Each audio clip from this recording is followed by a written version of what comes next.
इन दोषों को अपने अंदर टिकने नहीं देना चाहिए। और जो संसार के मार्ग में चल रहे हैं, अगर इन दोषों में चलेंगे तो वो जो आपके पुण्य कर्मों से ऐश्वर्य है भी वो नष्ट हो जाएगा। आप दुख, चिंता, शोक से ग्रसित होकर बड़ा दुख में जीवन व्यतीत करेंगे और आपकी गति बिगड़ जाएगी, दुर्गति हो जाएगी। विकत्थनः स्पृहायुर्मनस्वी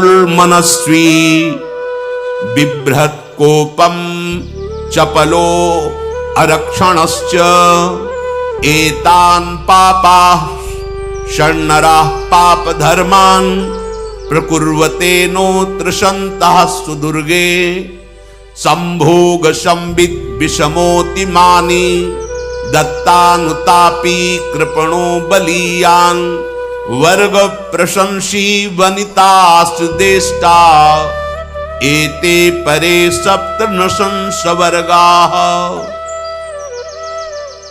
जो अपने मुख से अपनी बड़ाई प्रशंसा करता है,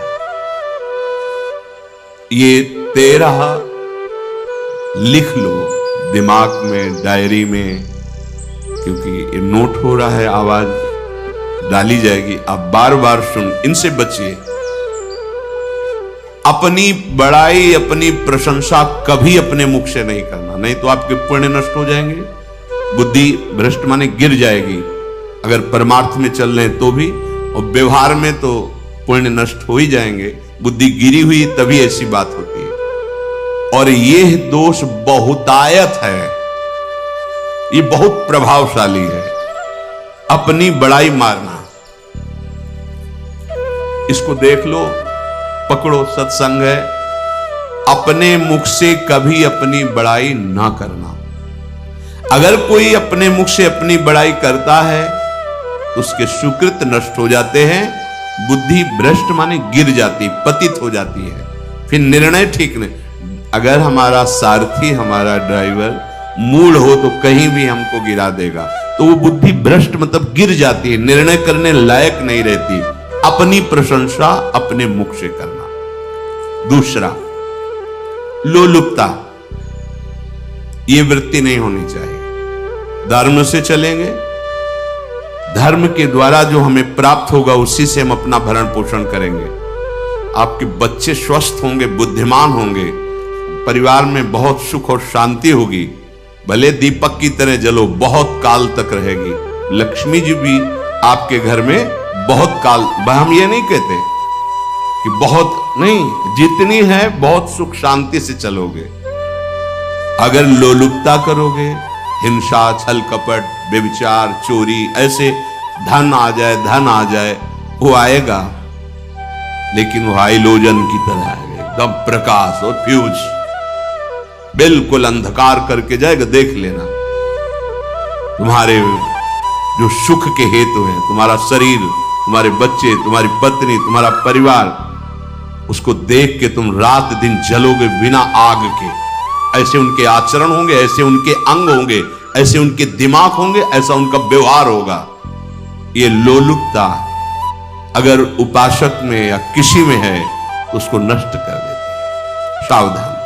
तीसरा, यदि आपका अपमान होता है तो आपको उसे सहन करना होगा, उससे आपके पाप नष्ट हो जाएंगे। जो तनिक सा भी अपमान होने पर बहुत क्रोध करके दूसरे का अपकार करने लगता है, ये आपका पतन करा देगा, ये आपको फंसा देगा, हृदय जलेगा, अर्थव्यवस्था नष्ट होगी, पूरा परिवार दुखी होगा। जरा सा अपमान की संभावना में आप किसी से भी भिड़ गए, किसी से भी, वो ये प्रवृत्ति आपका पतन कर देगी। उपासक में तो अपमान सहना अमृत है, नीचा अपमानम सुधा, पर व्यवहार में भी ज्यादा उत्तेजित मत होइएगा। ये तो कुछ मिनट की बात है, अगर आपने उसे मारा, पीटा, रिपोर्ट हुई कानून की, ओ फंसते चले जाओगे, अर्थ जाएगा, समय जाएगा, चिंतन जाएगा, बहुत तरह से हानि हो जाएगी। अगर आप सह गए तो आपका सहना उसके लिए आग बन जाएगा। उमा क्षमा साप होते भारी, तुम्हें दंड देने की जरूरत नहीं, उसका एक कर्म ही उसे दंड दे देगा। आप शांत हो जाइए। आप सत्संगी हैं, आप शांत रहिए। चौथा, निरंतर क्रोध और उसका चिंतन। बैठे बैठे बस द्वेषियों का चिंतन ही हो रहा है, अंदर क्रोध का चिंतन और द्वेषियों का चिंतन ही हो रहा है। द्वेष भरी बातें, द्वेष भरी क्रियाएं, उन्हीं का चिंतन करके जलते रहना क्रोध से। उपासक को तो क्रोध करना ही नहीं चाहिए, बहुत शांत। ठीक है, अभ्यास में कभी क्रोध हो सकता है, उसको फिर समन करो, अंदर से प्रायश्चित, जैसा कि अब गलती हुई, आगे नहीं करेंगे। और व्यवहार में भी क्रोध को आप पीना सीखें। अगर बार बार आपका क्रोध प्रकट होता ही रहेगा, आपका स्वभाव बिगड़ जाएगा, आपके पुण्य नष्ट हो जाएंगे और आपका जीवन नष्ट हो जाएगा। देने वाला उतना दे देगा, आपको आनंदित रहो, पैसा खर्चा सब पूरे जीवन का विध्वंस मचा दिया क्रोध ने। कहीं भी आप देखो, किसी से क्रोध करके देखो, फिर देखो तुम्हारा भजन चल रहा है, तुम्हारी वो आनंद वृत्ति है नहीं, जलोगे और वो जलन और गुस्सा दिलाएगी और वो बैठे बैठे जलो नहीं। ये क्रोध जो है, ये चाहे व्यवहार में हो चाहे परमार्थ में, दोनों की हानि करने वाला है। और आश्रित जनों की रक्षा ना करना। अगर कोई भाग कर आपके पास आ गया है, कोई पशु पक्षी या कोई मनुष्य, आपको चाहिए कि अब चाहे हमारे पहले प्राण जाएं, उसकी रक्षा करेंगे। सीवी जैसे तो कोई बिरले ही होते हैं, पर इतना जरूर ध्यान दें, जैसे कोई पशु पक्षी किसी भय से आपकी सीमा के अंतर्गत आ गया है, अब उसकी रक्षा करनी है आपको। अगर आप स्वयं मार देते हैं या मरवा देते हैं, या आपके सुकृत नष्ट कर देगा, या आपकी दुर्गति का कारण बन जाएगा। और जो पाप कर्म उत्साहित होकर करते हैं, उपासक को तो बहुत सावधान रहना चाहिए, पर व्यवहार में भी जो नहीं करना चाहिए, अगर वो पाप कर्म आपके द्वारा मन में प्रेरित हो रहे हैं, संकल्प बन रहा है, क्रियाएं हो रही, दुर्गति पक्की, पुण्य नष्ट हो जाएंगे, दुख अशांति बढ़ती चली जाएगी, कभी शांति नहीं प्राप्त कर पाएंगे। ऐसा नहीं कि जो मन में आवे सो करें। पापाचरण निडर और उत्साहित होकर करना, अगर ऐसे लक्षण है, निश्चित दुर्गति होती है। ये 6, अपनी बहुत बड़ाई करने वाला अपने मुख से, लोलुपता, तनिक से अपमान में सहन ना करने वाला, निरंतर क्रोधी और आश्रित जनों की रक्षा न करने वाला, और निडर हर्षित होकर पाप कर्म करने वाला। दूसरे श्लोक में 7 है, 6 7। 1, संभोग का ही चिंतन करना, संभोग में ही मन लगाना, संभोग दूसरी स्त्रियों के साथ करने की भावना रखना। संभोग, पहला है संभोग। रात दिन बैठे बैठे बस यही चिंतन करना, गंदी बातों का, गंदी बातें देखना, गंदी बातें सुनना, गंदी बातों का चिंतन करना।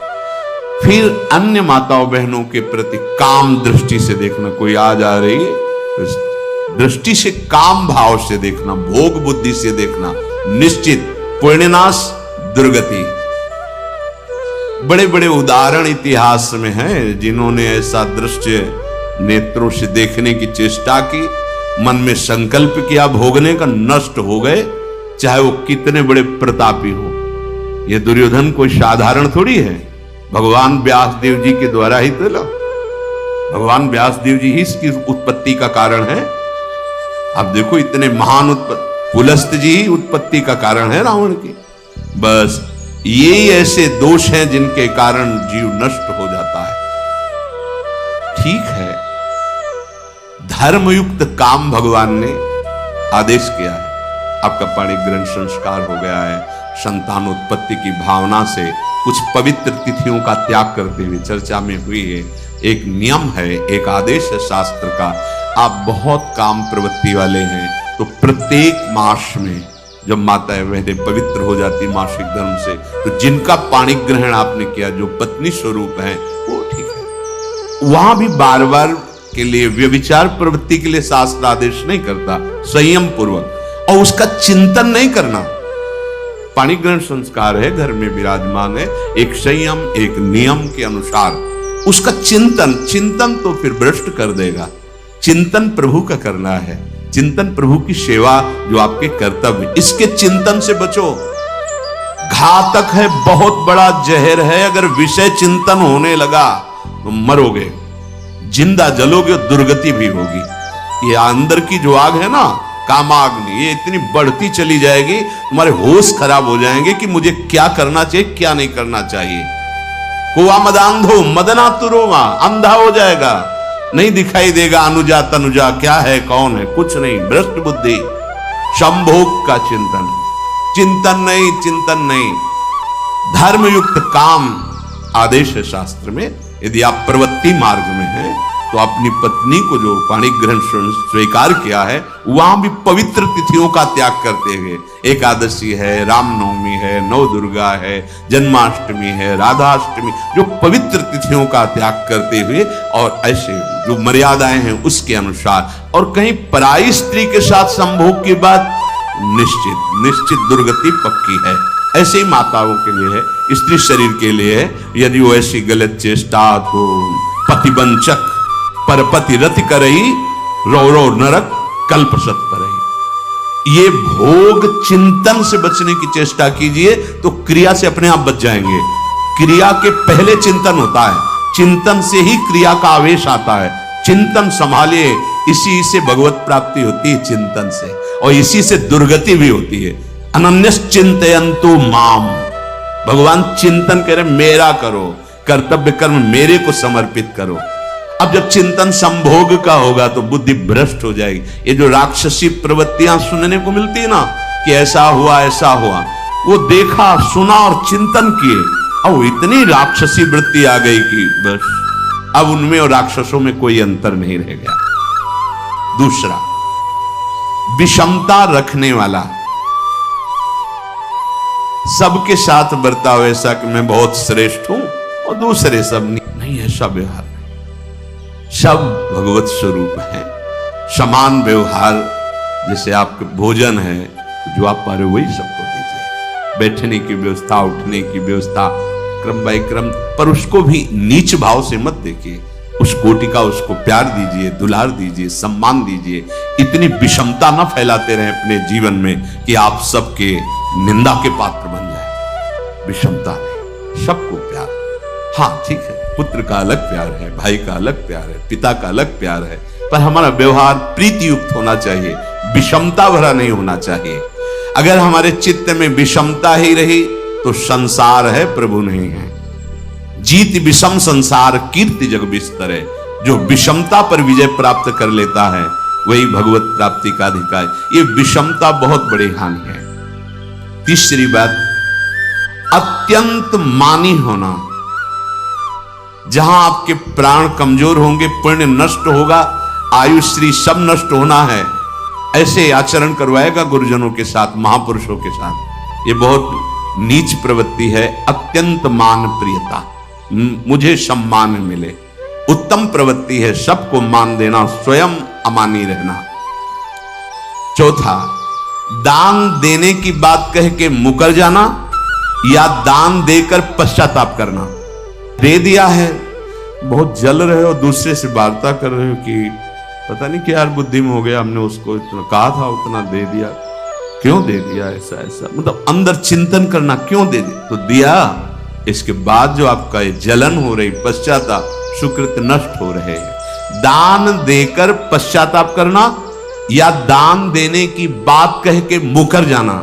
जैसे आपने कह दिया आपको इतना इतना ऐसा, अब आप मुकर गए, ब्याज सहित तुम्हें देना होगा, ये तुम्हारी दुर्गति का कारण बन जाएगा। ऐसे ही नहीं बोलना चाहिए, बहुत होश से। वाणी एक अमोल है, जो कोई बोले जान, ये तराजू तौल के तब मुख बाहर आन।